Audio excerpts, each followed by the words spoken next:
சான்ஸே இல்லங்க. இந்த மீன் குழம்பு அவ்வளோ டேஸ்டா இருந்தது. கண்டிப்பா ட்ரை பண்ணி பார்க்க வேண்டிய ரெசிபி தான்.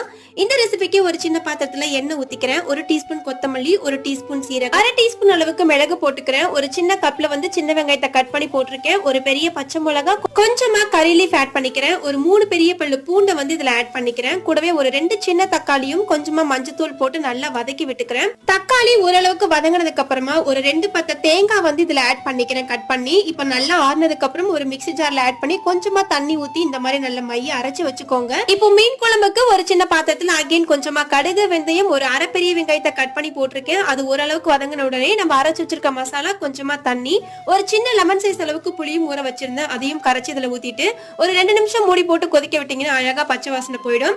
இன்னைக்கு நான் தேங்காய் பாறை தான் சேர்த்திருக்கேன். அதோட தலையும் பீஸும் இதுல ஆட் பண்ணிட்டு ஒரு 2 நிமிஷத்துக்கு அகைன் மீடியமான ஹீட்ல கொதி வர வச்சீங்கன்னா ரொம்ப சூப்பரான மீன் குழம்பு ரெடி ஆயிடுச்சு. ட்ரை பண்ணி பாருங்க.